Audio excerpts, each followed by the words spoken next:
यहाँ ये ग्रुप लगा है एल्किल साइक्लोहेक्सीन है, ठीक है, डबल बॉन्ड लगा तो साइक्लो क्या हो जाएगा, हेक्सीन।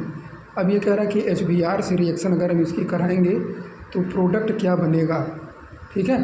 तो यहाँ पर कोई कैटेलिस्ट तो लगा नहीं, तो यहाँ पर मार्कोनी का ऑफ रूल लग जाएगा। मार्कोनी का ऑफ नियम क्या कहता है, ऋणात्मक भाग उस कार्बन से जुड़ेगा जहाँ पर हाइड्रोजन परमाणु की संख्या कम होगी। बताइए यहाँ पर कितने हाइड्रोजन होंगे, यहाँ तो कोई हाइड्रोजन नहीं होगा, ठीक, क्योंकि यहाँ 4 बैलेंस इनकी पूरी हो गई। यहाँ पर 1 हाइड्रोजन होगा, तो जहाँ पर हाइड्रोजन कम होंगे वहीं पर ब्रोमीन आकर के जुड़ जाएगी। यानी यहाँ क्या हो जाएगा, यहाँ पर लग जाएगा मार्कोनी का ऑफ रूल, ठीक है। मार्कोनी का ऑफ रूल लग जाएगा तो क्या बन जाएगा, यहाँ पे ये बन जाएगा, यहाँ ये बॉन्ड रहेगा और ये ब्रोमीन लग जाएगी यहाँ पे, ठीक। तो ये प्रोडक्ट बन जाएगा कब, जब मार्कोनी का ऑफ रूल लगेगा। और यहाँ पर देखना सेम रिएक्शन वही है, यहाँ पर सनलाइट है या टेम्परेचर है, परऑक्साइड है, तो जब परऑक्साइड लग जाएगा तो इसको बोलते हैं एंटी मार्कोनी का ऑफ रूल। क्या बन जाएगा, एंटी मार्कोनी का ऑफ रूल। अब यहाँ ब्रोमीन ऋणात्मक भाग उस कार्बन से जुड़ेगा जहाँ पर हाइड्रोजन परमाणु की संख्या अधिक होगी, तो यानी ब्रोमीन अब कहाँ जुड़ेंगे, ये ब्रोमीन अब आकर के यहाँ पे जुड़ जाएगी, ठीक है। तो क्या प्रोडक्ट बन जाएगा, देखना पहले वाले से अलग एक प्रोडक्ट बन जाएगा, यानी ब्रोमीन यहाँ जुड़ जाएगी। तो इस तरह ये मार्कोनी का ऑफ रूल के नियम के अनुसार है, ठीक। ऋणात्मक भाग वहाँ जुड़ेगा जहाँ पर हाइड्रोजन परमाणु की संख्या कम होगी, और यहाँ ऋणात्मक भाग असंतृप्त वाले पे उस कार्बन से जुड़ेगा जहाँ पर हाइड्रोजन परमाणु की संख्या अधिक होगी, ठीक।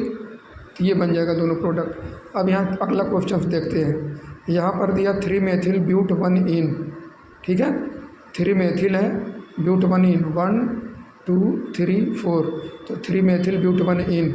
अब इसकी हम HBr से रिएक्शन कराएंगे, तो पहले कटायन क्रिया करेगा, ठीक, इलेक्ट्रोफिलिक एडिशन रिएक्शन है। तो ये बॉन्ड इधर की ओर जब ब्रेक करेगा तो ये हाइड्रोजन यहाँ आकर के जुड़ेगा, ठीक है, क्योंकि इनके अनुसार सेकेंडरी ज़्यादा स्टेबल होगा इस प्राइमरी की तुलना में। तो यानी ये हाइड्रोजन यहाँ जुड़ जाएगा, तो देखो क्या बन जाएगा, ये प्लस चार्ज इसके ऊपर यहाँ पे आ जाएगा। इसको क्या बोलोगे, सेकेंडरी कार्बोकैटायन या कार्बोनियम आयन। तो अब देखना यहाँ पे जो टर्सरी कार्बोनियम आयन होता है वो मोर स्टेबल होता है देन सेकेंडरी कार्बोनियम आयन, पर उस टर्सरी से जो हाइड्रोजन रहता है वो मोर एक्टिव होता है। यानी टर्सरी कार्बोनियम आयन तो ज़्यादा स्थायी होता है, पर उससे जुड़ा हुआ जो हाइड्रोजन होगा, ठीक, वो जो होगा ज़्यादा रिएक्टिव होगा। तो टर्सरी ग्रुप का भी आएगा जब ये हाइड्रोजन यहाँ से हट जाएगा, यानी ये हाइड्रोजन हट करके कहाँ लगेगा, CH के पास लग जाएगा, यानी यहाँ हाइड्राइड शिफ्ट हो रहा। क्यों शिफ्ट हो रहा, क्योंकि ये सेकेंडरी तुलना में जो है ये टर्सरी जो बनेगा ज़्यादा स्टेबल हो जाएगा, ठीक। जब स्थायी हो जाएगा तो ये बन जाएगा वहाँ पे, तो यहाँ पर क्या हो जाएगा, हाइड्रोजन इधर शिफ्ट हो जाएगा, तो यहाँ CH2 बन जाएगा, इसके ऊपर प्लस चार्ज हो जाएगा।